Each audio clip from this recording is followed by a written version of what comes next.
Now that we have seen the principles of animation, let's go and check how to apply them in After Effects. Animating in After Effects is all about moving connected elements in an harmonious way. It is a classic example of how the final result is a sum of all its parts.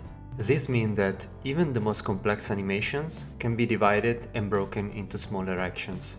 For this reason, I thought that the best way to begin our course was to show you some techniques that I use to apply these principles to simple geometric shapes like squares or circles, which ahead will become elements of larger subjects such as icons or even characters. The idea here is to build a sort of alphabet that will help you later to create words and eventually even sentences. Let's start with the slow in and slow out principle. As we have just seen, an acceleration at the beginning of an action and a deceleration at the end can make a movement become more fluid and interesting. I'll start by creating an example composition to explain to you better what I'm talking about. Let's create a new circle using the Shape tool and add 2 keyframes in order to make it move from left to right. Press P to reveal the position parameter. Add 1 keyframe here, and the second one about a second and a half later. Let's drag our circle like this so that we have a composition in which our circle moves from left to right at a constant speed.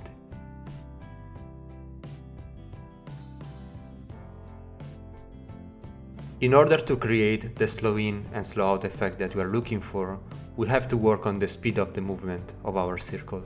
To do so, select the keyframes that you have just created and access the graphic editor by clicking on this icon right here.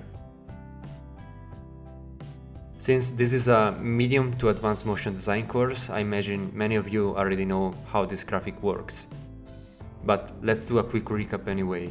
There are 2 types of graphs inside After Effects. The first one, called value graph, is the one that we are seeing right now, where we have the value of the parameter that we are working with on the y-axis and the time on the x-axis. Here actually we are seeing 2 graphs, one in red and one in green, because the position parameter is expressed in 2 values. The first one relates to the position of our circle on the x-axis, and the second one refers to the position of our circle on the y-axis. Indeed, if we change this number here, so does the green graph change.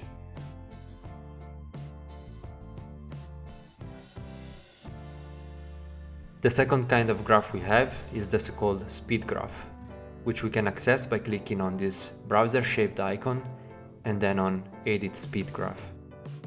The theory here is basically the same. We have on the y-axis a value which indicates the speed of the movement of our circle, expressed in pixels per second, while on the x-axis we still have time. Every motion designer has a preferred graph in which to work with. I know many designers prefer to use the value graph because it allows them to have complete control over the single values of the parameter they are working on. Personally, I've always used the speed graph simply because I find it more intuitive, so from now on, this is the graph that I'll use over this course. As you can see, our graph is linear at this moment. This means that from the beginning until the end of the action, our circle is moving at a speed of 1500 pixels per second. In order to create the slow in and slow out effect that we are looking for, we'll use a handy preset in After Effects that we can access by selecting our keyframes, right-clicking them and selecting Keyframe Assistant and then Easy Ease. This same function is also accessible from the timeline in After Effects or by simply clicking F9. This is a shortcut that we'll use often, so keep it in mind. Our graph changed completely, as you can see. We now have a curve in which our circle begins with a 0 pixel per second speed and then accelerates until it reaches its peak of 2000 pixels per second, before slowing down to a complete stop. This translates to a slow in and slow out effect by creating a smoother movement. We can still refine our movement using these yellow handles that appear each time we select keyframes.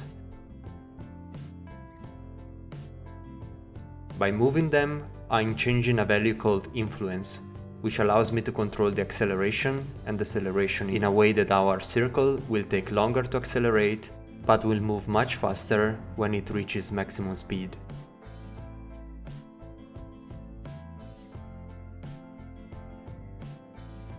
The fluidity of an animation is defined by the relation between the timing of the movement, the amplitude of the same movement, and the amount of the slow in and slow out effect. After going through these very simple notions, let's try to understand if in any situation there's a general rule to follow to know how much slow in and slow out you should apply in your animation. First of all, let's say that every animation is unique, and having a general rule to apply is hard.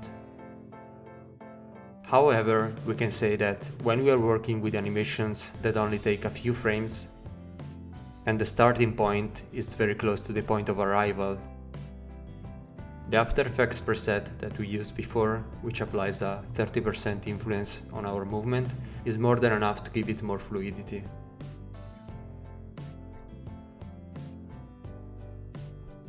In fact, you can see how, by exaggerating the slow in and slow out, the movement comes much rougher. On the other side, if you're working with longer animation and the point of start is far away from its point of arrival, then we can work in higher values of influence in our movement. Usually, I rely on a 75% influence, which makes our movement much smoother and elegant.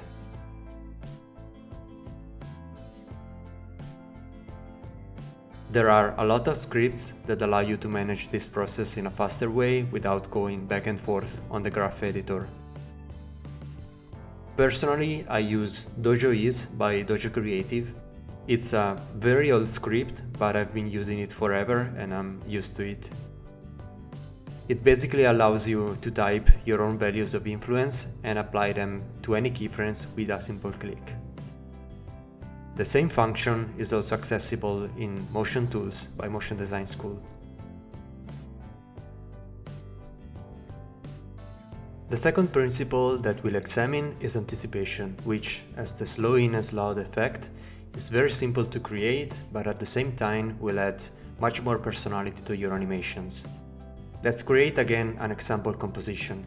I've created this rectangle shape in the center of the screen. Let's move it up and change its anchor point to the lower base of the shape.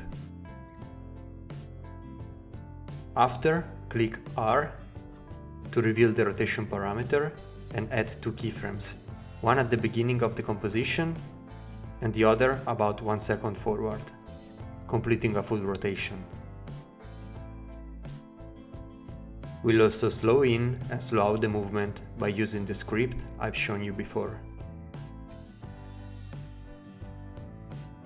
Our composition is ready. In order to add anticipation, let's go to the first keyframe we created and let's move a couple of frames backwards by clicking Command left arrow or Control left arrow if you're working on PC. Create a new keyframe and change the rotation value on the second keyframe so that the rectangle moves a few degrees counterclockwise before making a full rotation on the other sense. This way, we are giving the idea that our shape is building energy before making the full rotation. It's up to you to decide how much anticipation you'd like the movement to have. Either we can exaggerate this action by increasing much more the counterclockwise rotation, or we can leave it as a light movement, so about 4 degrees.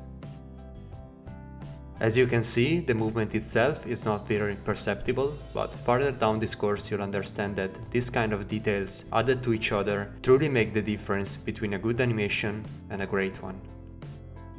We could potentially add a fourth keyframe in order to create a sort of double anticipation. Let's do the same as before. Create a keyframe and change the value of the second keyframe, this time however rotating the rectangle clockwise. This way we have a first anticipation and then a second, wider one, before the shape completes its full rotation.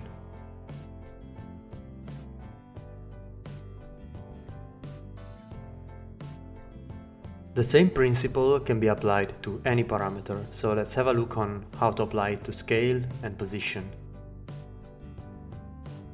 In this composition, the scale of the circle goes from 100 to 0 in a sort of zoom out. Let's create some anticipation by adding a keyframe and making the circle move in the opposite sense to the main action that's happening.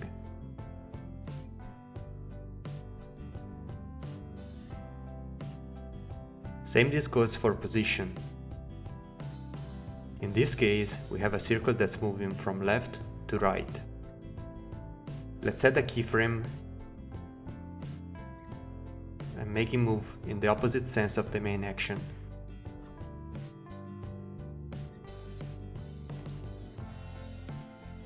We must always have present the general rule of slow in and slow out effect that we covered in the first part of this lesson. For wider movements, which is our main action, it's okay to have a high influence value. For smaller movements, like the anticipatory action, it's best to leave this effect lighter. The third principles that we'll analyze are follow-through and overlapping, which, as I said before, can be considered as two separate principles. Let's start with follow-through. Follow-through is the opposite of anticipation. It basically is a small rebound at the end of an action. So the process for this effect is pretty much the same as the one we used to create anticipation. Let's start with the composition we created earlier and add a keyframe at the end of our movement.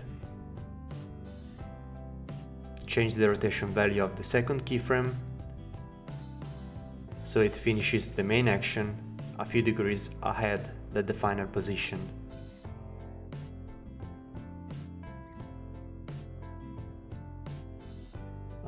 The movement doesn't look very realistic, and that's because we are having a problem with timing. The rectangle slows down too much in this phase when it should have a higher speed. To solve this, let's go to our graph editor and apply the standard Easy Ease from After Effects on the second to last keyframe. If we want, we can also add it on the very last keyframe in order to make our curve softer, and the movement looks already more natural to me. Following the same process, we can add a second rebound. Let's go and rotate our shape a few degrees counterclockwise and apply Easy Ease by clicking F9. Applying a follow-through effect is a pretty simple process, but it does require a bit of experience using the graph editor and identifying how to intervene to fix the timing of your movement. So the procedure is somewhat intricate, since you have to add keyframes and then manually refine each one of them. So let me share a trick that I use a lot in my workflow, which will make you save a lot of time while animating, besides creating a realistic rebound with little effort.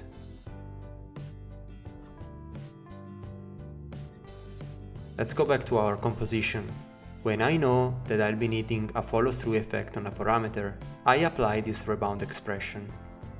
Let's select and apply it on the parameter we want by clicking on this clock-shaped icon and pasting it. At first, it doesn't look like much has changed. And that's what I really like about this expression. It doesn't have any effect on keyframes in which we've applied an ease.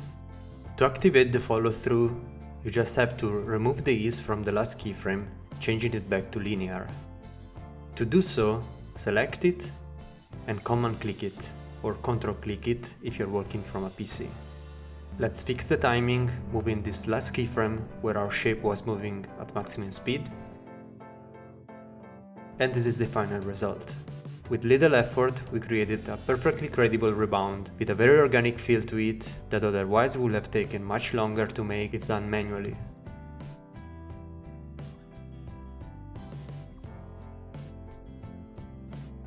Another cool thing about this expression is that it allows you to have complete control over the final rebound by editing these three parameters. The first one controls the amplitude of the movement, meaning how big will the first rebound be. The higher the values here, the stronger our rebound will be. The second one controls the frequency of the rebound, meaning how many times per second will our object move. The third parameter controls how much decay should there be between the rebounds. In other words, the higher this value, the less time our shape will take to fully stop. On the contrary, a lower value means our object will take longer to stop. Now let's try to change some of these values. Let's say we want our rectangle to bounce less, but to move more times over 1 second. By simply changing a couple of these parameters, we end up with a completely different movement without having to reconstruct the scene from scratch. The same expression can be used with any parameter inside the software. As I said before, this is a trick that I use very often in my workflow, and that we'll be using as well over this course. It will probably take some time for you to figure out exactly how the amplitude, the frequency, and the decay work, but I'm sure that this trick will save you a lot of time ahead, and soon enough you'll get used to working with it. Usually apply this expression by default in any parameter I know will need a follow-through effect, and then I just simply turn it on and off by adding or removing ease to a keyframe.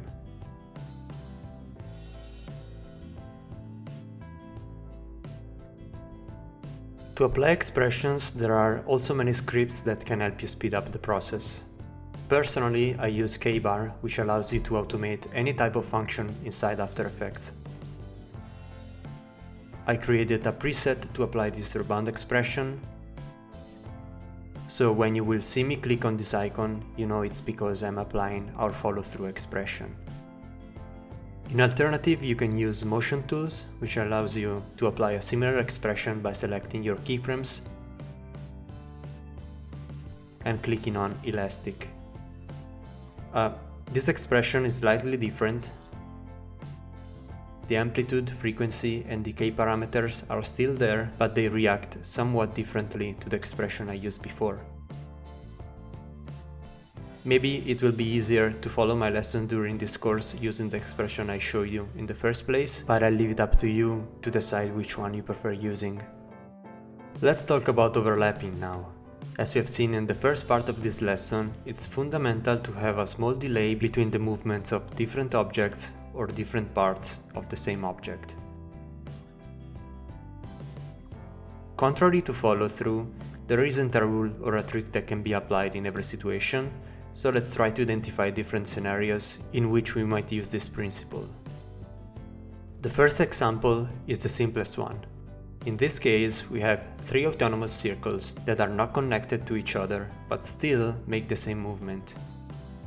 There's a small anticipation, as you can see, before they move from the left to the right of our screen.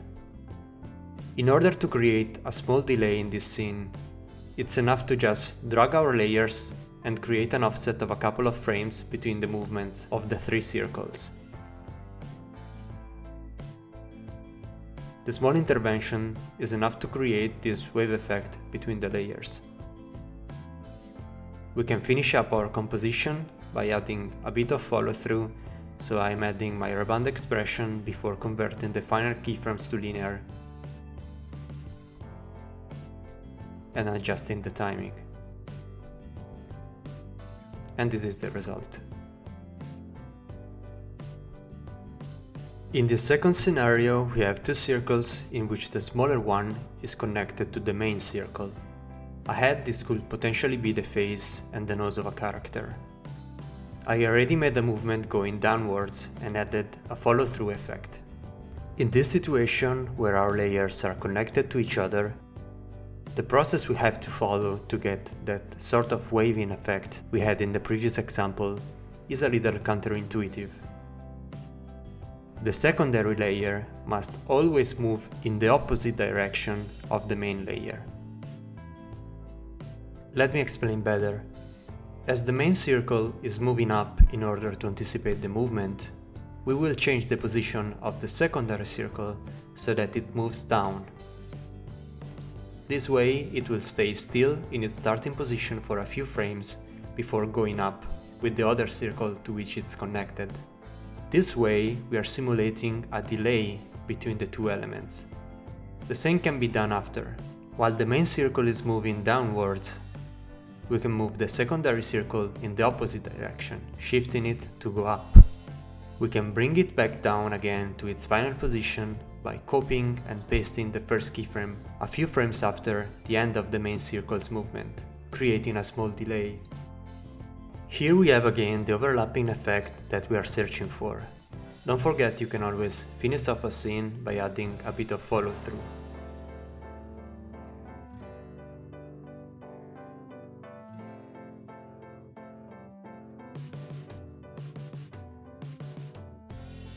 Let's have a look now at a third scenario in which, to create an overlapping effect, we have to work with the rotation parameter instead of the position one. We have another example composition where the secondary circle is outside the main one, but still connected to it. This could potentially be, for example, the hair of a female character connected to its head.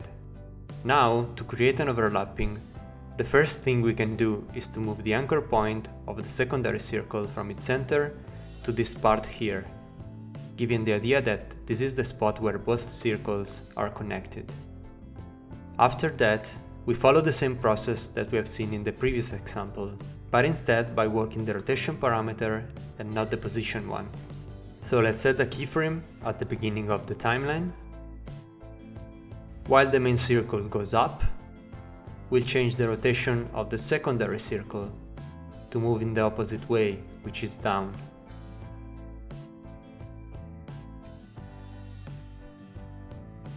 The same can be done when the main circle goes down.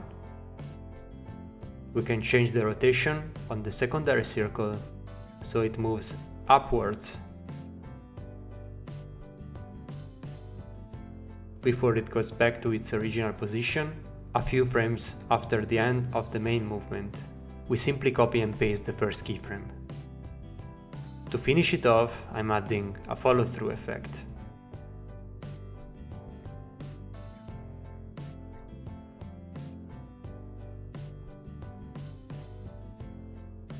Let's have a look at another example in which overlapping happens between two different parts of the same element. We'll use the same composition from before, where our rectangle shape begins with an anticipatory movement before completing a full rotation and finishing off with a follow-through effect. Here what I'm looking for is to create an overlap between the base of our shape and the top, in such a way that this last section is moving with a small delay. There are two techniques to achieve this result. The first one is through the bandit effect. We can apply it to our rectangle and move the start point to where the anchor point of our shape is, and the end point to the opposite part. We can after distort our object by playing with the bend parameter. The negative side of this effect is that it doesn't show our layer beyond its graphic limits. To solve this problem, we have to carry out another step and add an effect called grow bounds. Let's move it above the bandit effect and raise the pixel level. This way we have more margin to distort our shape. Let's apply now the same process as before, but using the bend parameter this time. we can add a first keyframe here that corresponds to the beginning of the main action, and change it later by following the same logic we saw earlier. Our rectangle is spinning clockwise, so we'll be moving its tail in the opposite sense. Then we can take it back to its original position by copying and pasting the first keyframe a few frames after the end of the movement. To conclude this scene, we add the final follow-through effect. As you can see, with just a few keyframes, we can end up with an extremely organic movement. The second technique is very similar to the one we saw before, but this time it's based on another tool that allows you to create distortions inside the software. I'm talking about the Puppet tool.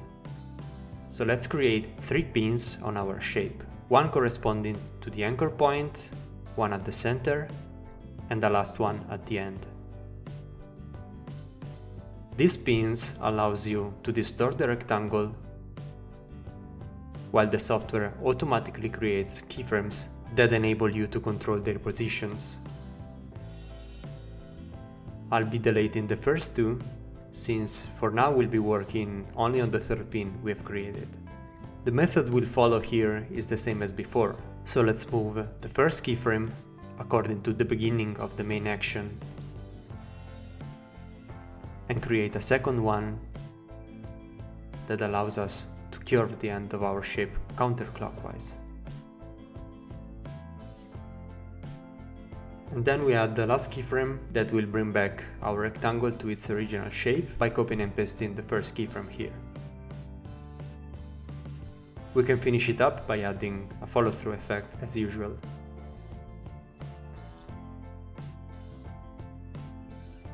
An important note about the last 2 techniques we just saw. Both the Bandit effect and the Puppet tool work differently when applied to a vector layer or to a shape layer. In the example we worked on, I used a rectangle shape created in Illustrator, so in order to obtain the same result, you should also work with a vector file. Another important reminder is about the option Continuously Rasterize. Make sure it's not selected, because both effects have problems when this option is activated.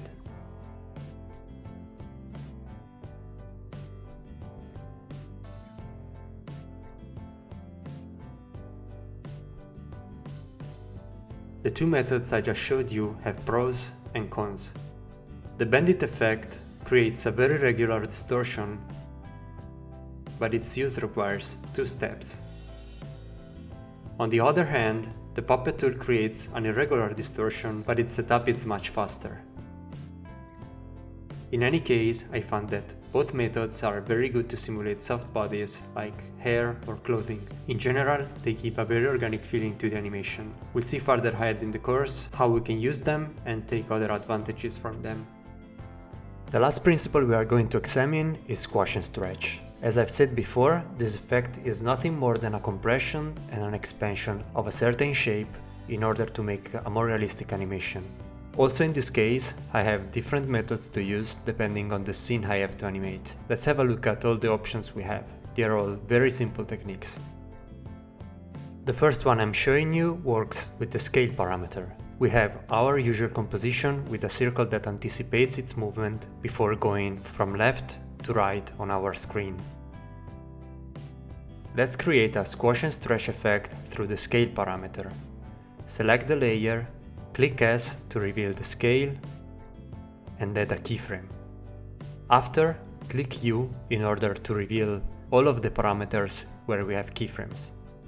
Let's move the keyframe we just created to the beginning of our animation. When our circle completes its anticipation, that's where we are going to create a squash. We must click on this little chain icon first in order to separate the X and the Y values, and then we start compressing our shape. Add some easy ease, and after a second keyframe when our circle is at full speed. meaning one frame before the end of its movement. Now we can change its shape again and create a stretch. It's important that the total volume of the circle remains more or less the same throughout the animation, or the movement won't be much credible. Let's bring our shape back to its original form a frame after it finishes the movement, in order to create a slight overlap between position and scale. As you can see, by adding just 4 keyframes, we were able to give much more personality to our animation. We could potentially even add a follow-through effect on the scale, other than the position. Let's convert the last keyframe to linear and add our expression. This technique is very useful when you're looking to add an organic feel to a circular object by giving it a sense of soft elasticity. The second method to create squash and stretch in circles is based on shape layers. As a matter of fact, what we see here isn't really a circle. If we expand this layer, we can see the shape layer actually started as a rectangle that was later transformed into a circle by increasing the value of roundness. To create a squash and stretch effect here, we'll be working with the size parameter. I'll be sharing with you a couple of tricks on how to work with shape layers, given that they're usually composed of several submenus that sometimes complicate work. The first option we have to reveal a specific parameter inside a layer is to select the same layer and type the name of the parameter we want in this search bar. The second option instead is one that I use most often. Just command click or control click in case you're working on a PC on this little triangle here. This way we expand right away the submenus without having to open it one by one. Let's create a squash and stretch effect by following the same process as before. We'll compress our circle while it's building up energy and expanding it when it reaches maximum speed. Before bringing it back to its original shape at the end of the animation. Let's also add some ease and follow-through effect. With this approach, the circle remains more of a geometric form, while the first method we saw, which works with the scale parameter, gives our circle an organic feel. This last process works perfectly in motion design videos when you don't necessarily need an organic look and you're searching for a more geometric approach. The last method I want to show you is very useful to create squash and stretch on square or rectangular shapes. It's a sort of evolution from the first technique that I showed you, where not only we are going to work with the scale parameter, but also with the warp effect.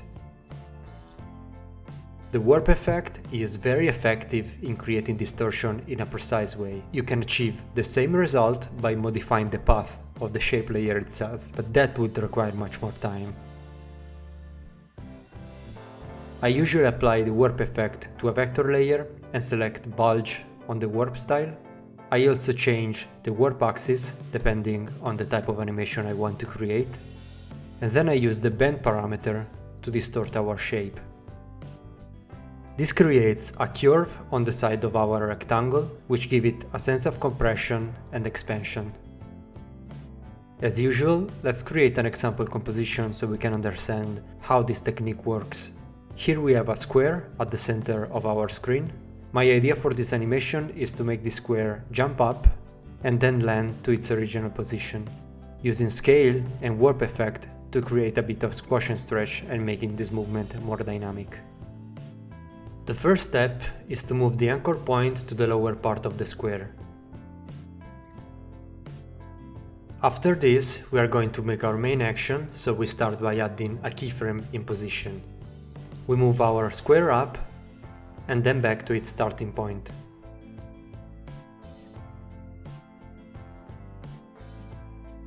Of course, we have to adjust the movement a bit to make it more credible. So let's open the graph editor, select the keyframe we just created, and apply some easy ease. Now we can refine the movement so that the rectangle starts at full speed, stops completely when it reaches the top, and then it falls down while accelerating until it lands at full speed again.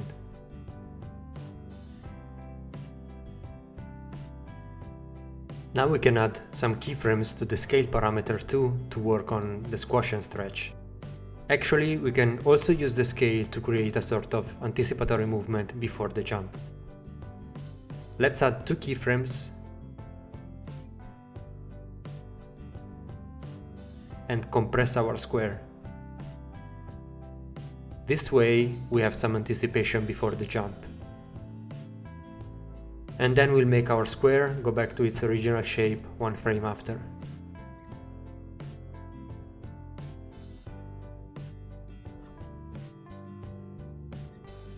Now let's move to the second part of the movement. What we are looking for is that our square stretches when it reaches full speed, meaning at the end of this movement. To make this work, we add 2 keyframes, and on the second one, let's change the scale in order to create the stretch. To make the impact even more realistic, we can add some squash a few frames later,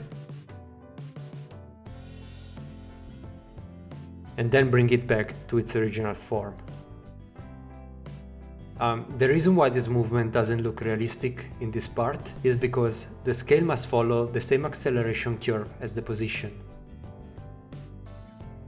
So let's select our parameter, and inside the graph editor we can edit the speed graph where the movement wasn't working.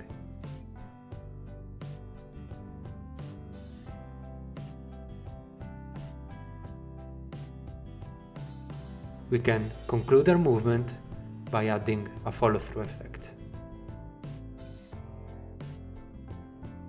Now we can refine our action by adding the warp effect and selecting bulge on the warp style and vertical on the warp axis.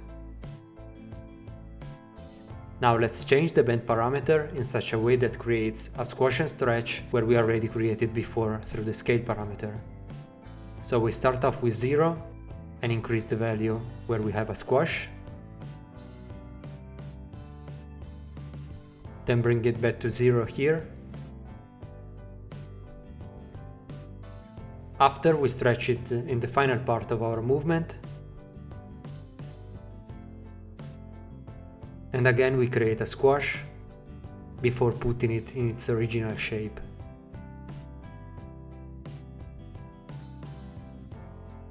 Don't forget to adjust the speed graph here as well, so it follows the position curve exactly.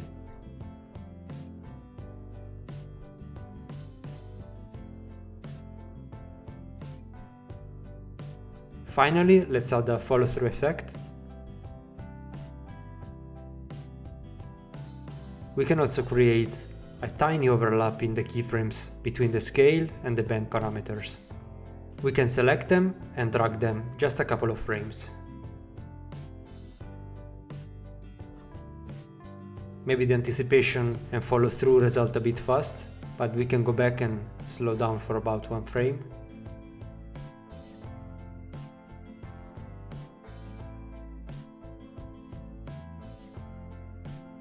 Exaggerating also the squash when our square lands.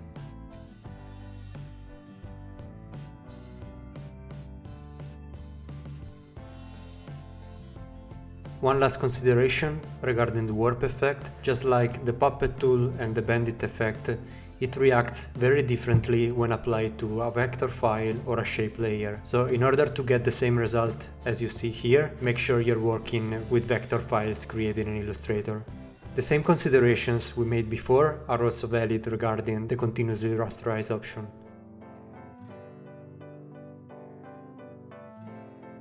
And so we finish off our first lesson in this course. My advice to you is to invest a bit of time in getting to know the principles we saw today and the techniques that I showed you. These example compositions I worked on are all available for download, so check them out and take some time to practice. Over the next lessons, we'll begin to mix together what we learned today and start to animate more complex scenes.